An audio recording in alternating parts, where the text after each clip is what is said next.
Good morning. Welcome to Boardman Park. I'm Mark Luke, a member of the Boardman Kiwanis Club. It's my honor to call to order the 114th Boardman Memorial Day program. Memorial Day, originally called Decoration Day, is a day of remembrance for those who have died in our nation's service. 3 years after the United States Civil War had ended, on May 5, 1868, General John A. Logan, Commander-in-Chief of the Grand Army of the Republic, issued General Order 11, establishing May 30th as Decoration Day, a day for the nation to decorate the graves of the war dead with flowers. It is believed the date was chosen because flowers would be in bloom all over the country. The first large observance was held that year at Arlington National Cemetery, when flowers were placed on the graves of Union and Confederate soldiers. The concept was endorsed by the United States Congress in 1871. General Logan's orders for his post to decorate graves in 1868 urged, "We should guard their graves with sacred vigilance. Let pleasant paths invite the coming and going of reverent visitors and fond mourners. Let no neglect, no ravages of time testify to the present or to the coming generations that we have forgotten as a people the cost of a free and undivided republic." Local springtime tributes to the Civil War dead already had been held in various places. One of the first occurred in Columbus, Mississippi, April 25, 1866, when a group of women visited a cemetery to decorate the graves of Confederate soldiers who had fallen in battle at Shiloh. Nearby were the graves of Union soldiers, neglected because they were the enemy. Disturbed at the sight of the bare graves, the women placed some of their flowers on those graves as well. The establishment of Decoration Day has a direct connection to the Mahoning Valley. General Logan's only son, John A. Logan, Jr., met a Youngstown woman named Edith Andrews of the prominent Youngstown steelmaking family. They married and made their home in Youngstown, living here in the 1890s. Like his father, John Jr. was a soldier of distinction. His military service included the Spanish-American War and the Philippine-American War. During that war, Major Logan was killed in action on November 11, 1899, at San Jacinto, Philippines. He was posthumously awarded the Medal of Honor. He is buried in Youngstown's Oak Hill Cemetery, marked by a white marble headstone with gold engravings, signifying those soldiers awarded America's highest recognition for valor. By the end of the 19th century, Memorial Day ceremonies were being held on May 30th throughout the nation. It was not until after World War I, however, that the day was expanded to honor those who have died in all America's wars. In 1971, Memorial Day was declared a national holiday by an act of Congress, although it is still often called Decoration Day. It was then placed on the last Monday in May. In December 2000, the United States Congress passed and the President signed into law the National Moment of Remembrance Act, which encourages all Americans to pause wherever they are at 3 p.m. local time on Memorial Day for a minute of silence to remember and honor those who have died in service to our nation. Throughout our history, a special breed of individual has always stepped forward to protect the sovereignty of our nation and our way of life, many of whom gave the ultimate sacrifice, surrendering their lives upon the altar of freedom. To those of you with us today who served and are serving our nation, and to those who are no longer with us, we who now live in this greatest country in the world say thank you.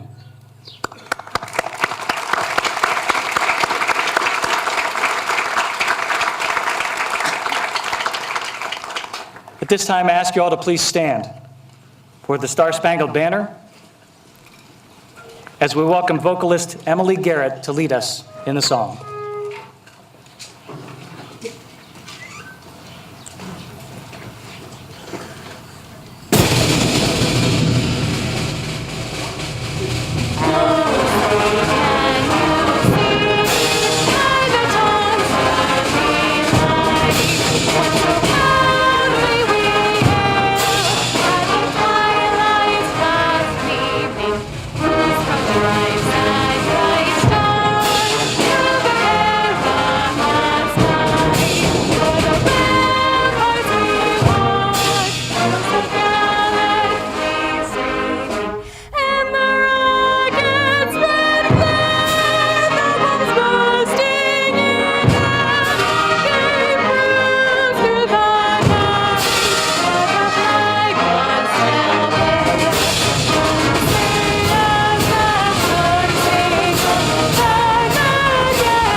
Thank you. Please remain standing as we welcome Lieutenant Colonel Bill Moss, United States Air Force retired, to lead us in the Pledge of Allegiance.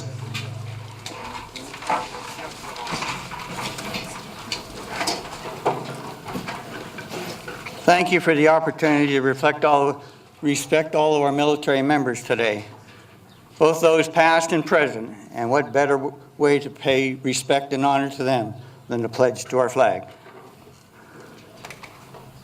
I pledge allegiance to the flag of the United States of America and to the republic for which it stands, one nation, under God, indivisible, with liberty and justice for all. Thank you. We now welcome to the podium Kiwanis member Mr. William Wainio to lead us in an invocation.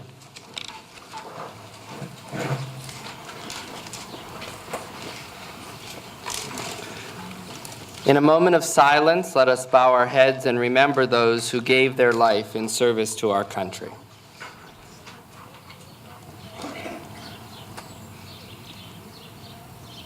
Let us pray.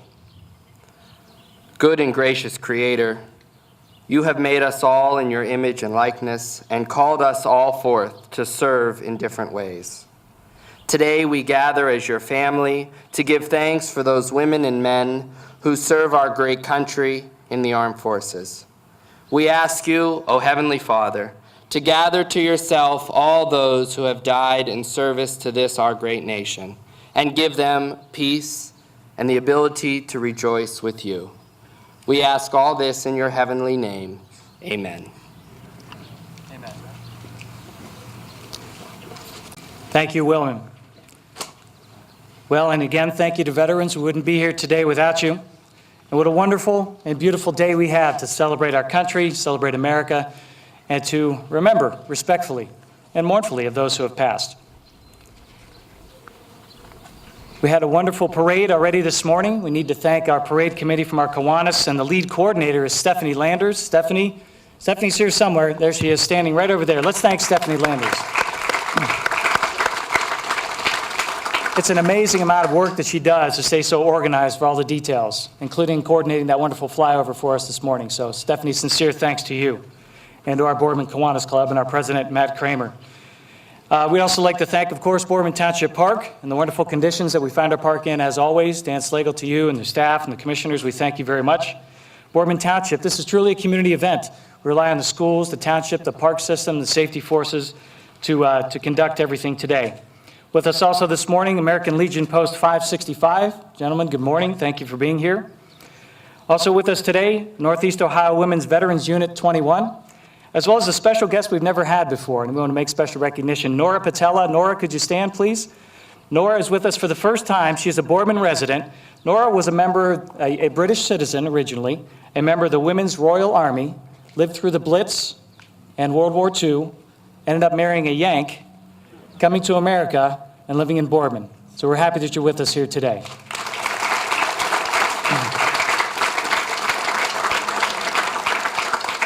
Of course, we're happy and thankful to have our incomparable Boardman High School Wind Ensemble, and led by conductor Tom Ruggieri, Boardman Schools Television Network for filming our ceremony, and also local media for promoting it as well, and that impressive flyover we had from our 910th Airlift Wing in Vienna. But we have some introductions of folks that are with us here today. Our trustees, Brad Calhoun, Tom Costello, and Larry Moliterno. Gentlemen, thank you. Our fiscal officer, Mr. Bill Light. The Township Administrator, Jason Lurie. Our Safety Forces, Police Department, Chief Jack Nichols. Fire Department Chief Mark Pitzer. I'm sorry, I say Jack Nichols, and it's not Jack Nichols anymore, Chief, I'm sorry. Then we have, of course, Road Superintendent Marilyn Kenner. From our school board, Jeff Barone, Vicki Davis, John Frada, and Frank Zetz are here today. Thank you. Representing Boardman Park, Trent Kaler, Ken Goldsboro, Joyce Mistovich as commissioners, and Executive Director Dan Slagle. Thank you. Also with us here today are Mahoney County Area Judge Joseph Hauser, our Mahoney County Auditor Ralph Meacham, and elected official from our Mahoney County the School Board, is Kathy McNabb Welsh. Thank you.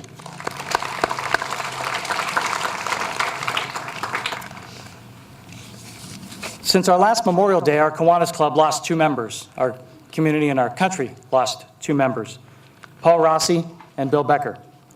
I want to pause today to tell you a little bit about those gentlemen, as they are both veterans of our nation. Paul Rossi was a lifelong Ohio resident born in Girard. When he was 10 years old, his mother would make him play piano after school every day when he came home. Not go play with your friends, but play piano. He didn't love it at the time. He ended up playing piano for another 80 years. He enjoyed it so much, and his mother told him, playing outside and playing sports won't pay the bills, but piano will. And it did. And it did for Paul. And he graduated from Girard High School, enlisted in the United States Army. He served honorably from 1943 to 1945. He was involved with the 2nd Infantry Division of D-Day +2, invasion of Normandy, France. Spent the next year fighting through France, Battle of the Bulge, as well as establishing telephone communications behind enemy lines. He would frequently say the best decision he ever made was to marry his wife. He would also jokingly say, we had a child in 51, 52, 53, 55, 56, and in 57 we got a TV. He always had a good joke and always a good man. He made his career educating and teaching others. He retired from teaching in Canfield High School as their band director. He was also a local conducting musician, starting music in the park programs, including here in Boardman, that continue to this day, and concerts on the Green in Canfield and other areas. After retiring from education, he worked as a coordinator for the American Cancer Society, education coordinator until 1998. He was also president of the Mahoney County Retired Teachers. An usher at St. Charles Borromeo Church, volunteered for many organizations, as you would imagine. And in 2016 was our Boardman Memorial Day Parade Grand Marshal and speaker. We are so thankful to have Paul Rossi in our lives. The second individual we'd like to recognize is Mr. Bill Becker. Bill was from Butler, Pennsylvania, drafted into the Army at 18, shipped overseas, and transferred. His first stop was in Casablanca. I remember him telling me I had no idea where Casablanca even was. When he landed over there, he was a member of the 1st Infantry Division in the Army, that is also known as the Big Red One, if you've ever seen that film. They saw some of the most serious combat in World War II. His combat included Africa, the Sicily landing, D-Day invasion, landing in Omaha Beach the morning of D-Day, and battles through France, Luxembourg, Belgium, Germany, and Czechoslovakia. He's a humble man who did not talk much about his military service. Thankful that I was a friend of his, and I had asked him a few times, and I asked him about the first half hour, 30 minutes of the movie Saving Private Ryan. I asked him if that was what it was like, and he said that was it. Simply, that was it.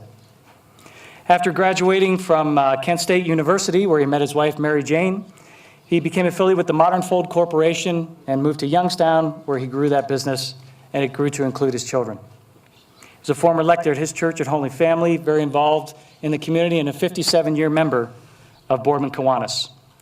Last year, our speaker was Officer Paul Polis, a member of the Boardman Police Department, also a member of the same unit that Mr. Becker was. And when I had the privilege to introduce the two of them, you know, Mr. Becker was a somewhat diminutive man in the Tank Corps and ACAC Corps, and Paul Polis is a big, you know, husky police officer, and I introduced the two of them, and when I told Officer Polis that he was in the same unit as yours serving in World War II, immediately you could see on Paul Polis's face the understanding of what he went through in World War II, and he reared up and gave him a salute. It was a special moment. Both these men served their God, country, family, and community. Great Americans. Today we have members of both the Becker and Rossi families with us here today. Would you please stand that we may recognize you and thank you for your service to our country as well as lending them to our community.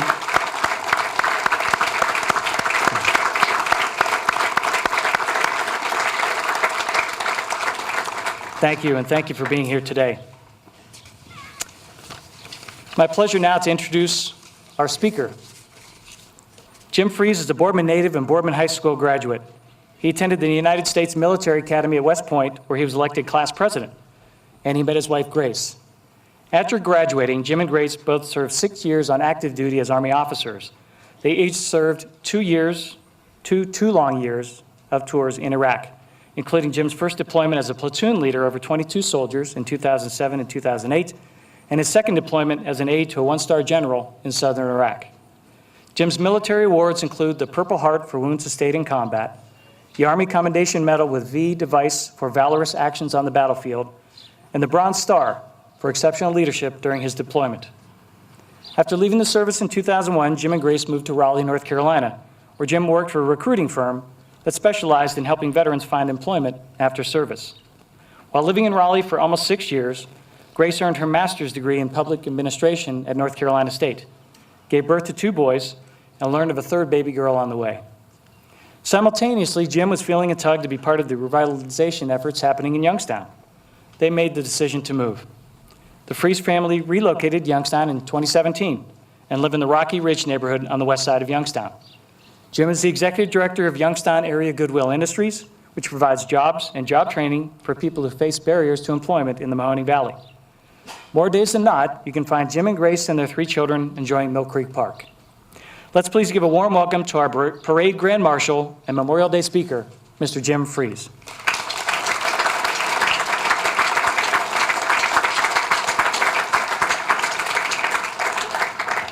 Thank you very much. It is quite an honor to be here today and to have so many folks here joining us. I think it's a testament to our community that you're braving the heat and this weather. Thank God it's beautiful today. But I'm deeply honored to stand with you and commemorate the sacrifices of the military men and women who have laid down their lives in service to this nation. It's hard for me to believe that about 20 years ago, I was marching in this very same parade as part of the Boardman High School Marching Band, and a few years before that as a Boy Scout with Troop 46. Thank you to the Boardman Kiwanis and all those who have a hand in putting on such a great event every year. 114 years we've been doing this. That's incredible. I want to take a moment to acknowledge any here who have lost a loved one in the line of duty to this country. It doesn't matter how much time has passed. No words of condolence can even begin to adequately console a survivor's grief. And while grief from loss may change throughout the years, it never leaves us. On the last Monday in May, we find ourselves reflecting on these men and women who bravely risked life and limb in the face of grave danger. We remember those who left the comforts of home to fight for us and our freedom, but never returned to one day trade the title of soldier, sailor, airman, or Marine for veteran. We mourned our brothers and sisters in arms the day they left us, and we mourn them now. Being originally designed as a day of mourning, I confess, as some of you may also admit, I used to find it confusing when people would wish others Happy Memorial Day. I can tell you now, as a soldier who wore the uniform for 10 years, serving 2 tours in Iraq, who witnessed the deaths of fellow service members and who had countless friends and classmates killed in action, you have my permission to wish others Happy Memorial Day. Certainly we mourn, but it's also a happy occasion to remember the lives of the men and women who gave their lives in service to this nation. When their nation called, they answered. Some volunteered and some were voluntold. But no matter how they found their way into the ranks of the military, each took it upon him or herself to serve faithfully and serve to the fullest. For some of our veterans, we are unable to pay our respects at a final resting place. There are still more than 82,000 military personnel missing in action from every conflict since World War II. We will not forget them, and we will not stop looking to bring them home. Memorial Day isn't just about the service members killed in action, whether at sea, in the air, with boots on the ground, thousands of miles away from home. Last month, 3 aviation crashes in 3 different states resulted in 7 fatalities, 4 Marines, 2 soldiers, and an Air Force pilot. I know that each one of you understands that events like these are more than just a passing news headline involving military personnel. They're a tragic loss of life, and today we also remember those lives cut short in service. The military is a dangerous profession.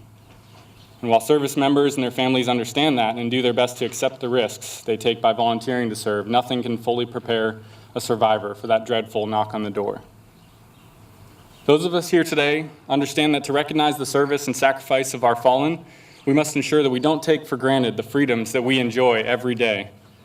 This is important for honoring the service members of today and the veterans of years gone by. There's a nationwide campaign underway right now to recognize veterans in conjunction with the 50th anniversary of the Vietnam War. We honor those who served during this tumultuous time in our history with a humble thank you from a grateful nation. But there are nearly 60,000 people who will never receive that sign of appreciation and thanks. As of Memorial Day last year, there were 58,318 names lining the Vietnam Wall in Washington, D.C. That wall remains a striking representation of the cost of war. One of those names belongs to Lieutenant Colonel Annie Ruth Graham, who served in the Army in World War II, in Korea, and as the chief nurse in the 91st Evacuation Hospital in Vietnam. She was 52 years old when she died after being evacuated to Japan, and is buried with full military honors at Arlington National Cemetery. Private First Class James Anderson, Jr. became the first African-American U.S. Marine Medal of Honor recipient in 1967. He received the honor posthumously after he intentionally grabbed a grenade, absorbing the blast in order to save his comrades. Another name on the wall is Sergeant Robert Davison. He joined the Marine Corps at age 14 and had 4 years of service in the military when he was shipped off to Vietnam. He was killed in action on December 17th, 1966, one day before his 19th birthday. 40 years later, Memorial Day would take on a new meaning for me personally, and I'd like to share that story with you. After graduating Boardman High School in 2001, I accepted an appointment to the United States Military Academy at West Point. It was one of the greatest honors of my life. But if you do the math, September 11th happened a year into my freshman year there. So by the time that I graduated in 2005, it was clear that I, along with the rest of my classmates, including my wife Grace, who's here with us today, would be shipping off to war before long. My first opportunity to deploy came in April of 2007. I had just turned 24 years old, and I was in charge of 22 soldiers and 4 combat vehicles as a Stryker platoon leader in Diyala, Iraq, just northeast of Baghdad. We were responsible for security of an area about the size of Mahoning County. Barely 6 weeks in country, before dawn one morning, we received word that a helicopter had been struck by machine gun fire and was forced to make a hard landing in a field several miles north of my position, halfway to the nearest base. The pilots and crew were okay and they got extracted, but the helicopter sat in that field until we could arrange for a larger helicopter to come hook up to it and bring it back to base for repairs. A sister platoon from my company, led by my friend Lieutenant Joe Nolly, was inserted immediately to secure the downed aircraft and ensure that insurgents wouldn't pillage it or use it for propaganda.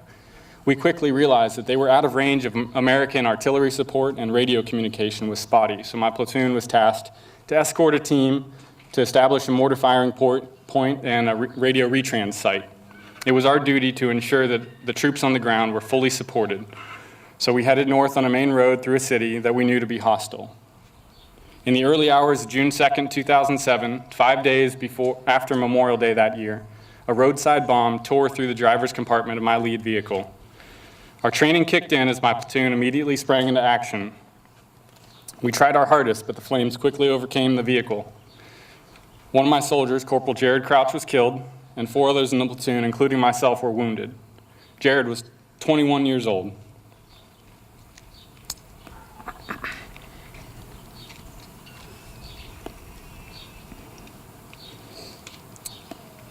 Memorial Day has a new meaning for me now, and I'm happy to remember him and his sacrifice regularly.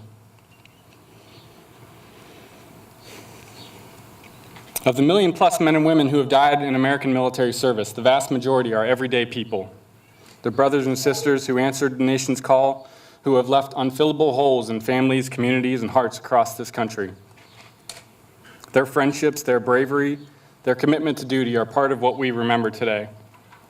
John F. Kennedy, a Navy veteran of World War II and a fellow Purple Heart recipient, once said, "As we express our gratitude, we must never forget that the highest appreciation is not to utter words, but to live by them." The 35th President of the United States charged us to take our appreciation a step further with action.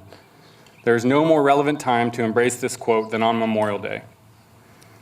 I would ask that as you leave here and go about the rest of your day, to keep the fallen in your minds and their family and friends in your hearts, for it is their immense collective sacrifices that have helped keep our country safe and free.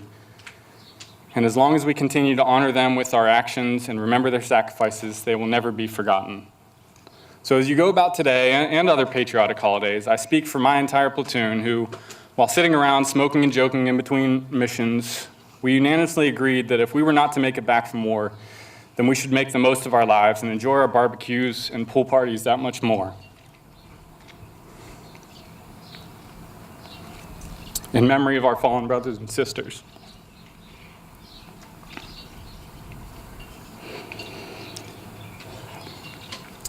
Grill your burgers, have a beer or 3, go swimming, play golf, go shopping. Take the boat to the lake, have a blast with family and friends. Jared demanded that we do so in his honor.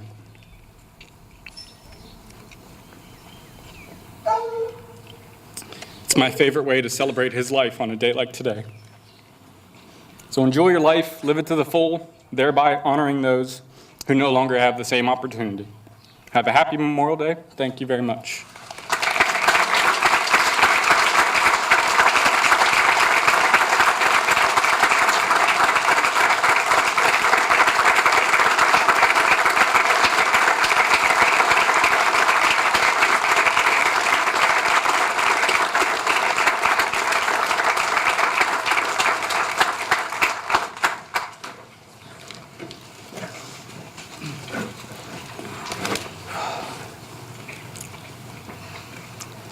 Thank you very much, Jim. The personal stories of service and sacrifice mean the most, and that you would come here and share those with us today as a Boardman native as well, someone who served their country so honorably. We thank you sincerely, and thank you to your family. At this time, we turn to our Boardman High School Wind Ensemble for their rendition of America the Beautiful.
Well, next, a part of the ceremony we look forward to as well is the Armed Forces Salute.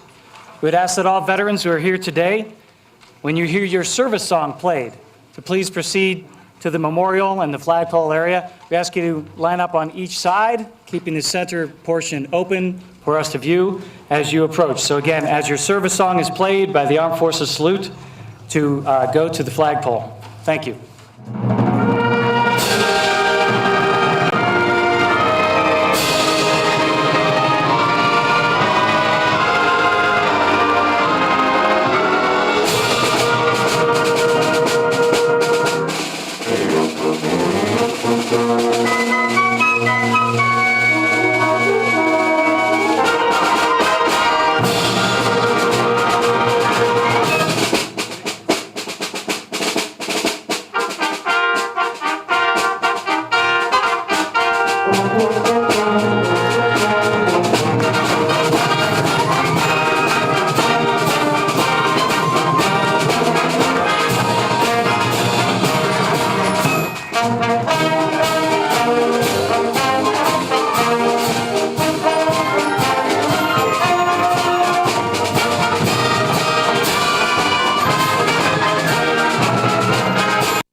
Next, we have a wreath honoring current military personnel presented by the Boardman High School National Honor Society President, Anna Deely.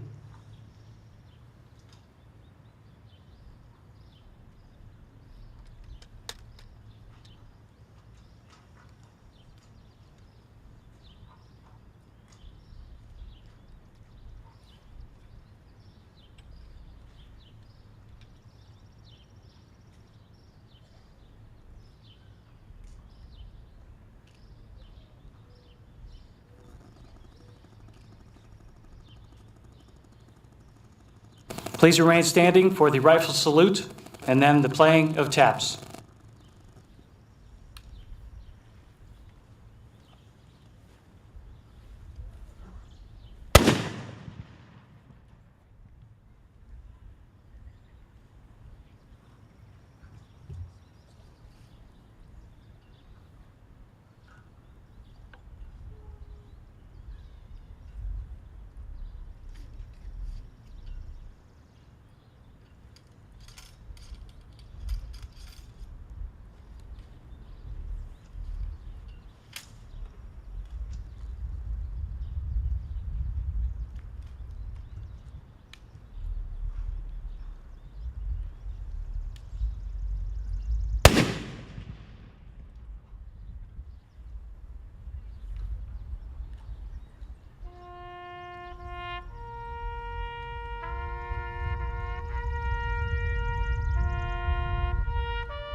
We ask our veterans to remain near the flagpole, as is tradition for Boy Scouts to come and greet you after the ceremony. And we will enjoy the Boardman High School Wind Ensemble's rendition of John Philip Sousa's The Stars and Stripes Forever.